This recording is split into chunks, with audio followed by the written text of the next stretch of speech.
violence and attacking people, tribal thinking. That's what gets the most clicks, and that's what you see the most. But there's enough of exposing of actual legitimate corruption and information about what's actually going on in the world that I get out of there that it balances it out for me to the point where I'm willing to engage in it to a certain extent. But I don't do it at night, and I don't do it when I think it's gonna like fuck me up before I go to bed. I don't do it if there's anything I really have to concentrate on, because I don't want some new pathway to open up my mind where now I'm concerned about this. Right, you know? Yeah. But you know, all of that adversity you faced, do you feel like it actually increased your popularity? Yeah. Yeah, it definitely did. Ah. Yeah. Like during the COVID stuff when they were trying to get me removed from Spotify, in that 1 month I gained 2 million subscribers. Oh, really? Yeah. And the height of the attacks on me, the show got way bigger. Yeah. Right. So how many people listen to that Robert Malone show, would you say? That's a good question. Between Spotify, YouTube, and all the clips, fucking, who knows, hundreds of millions probably. Oh, great. Yeah. A good show that gets spread around, like how many different eyeballs will see it.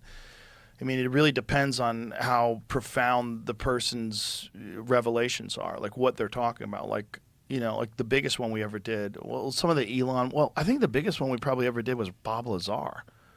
Is that number one? So the Bob Lazar one, do you know who Bob Lazar is? Bob Lazar is the guy that in 1989, he did an interview with George Knapp in Las Vegas, and he said he was working back engineering UFOs for the government.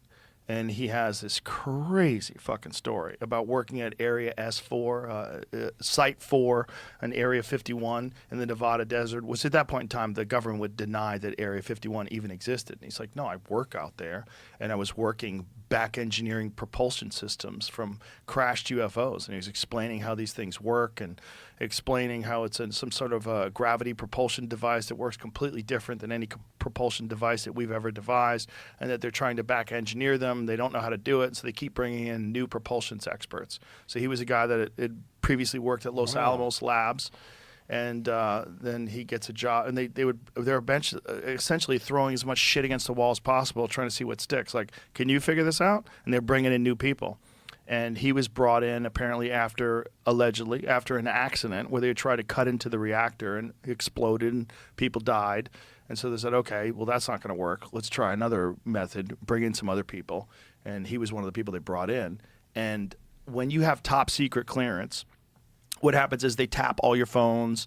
They listen to you all the time. Well, he had this job where he couldn't tell his wife what he was doing. So he would get this phone call saying that he has to fly out to Area 51 at like 11 p.m. So he would go to the airport, fly out, and his wife was like, this motherfucker's cheating on me. So she starts fucking her flight instructor. She's got some flight instructor. And so because his wife was having an affair,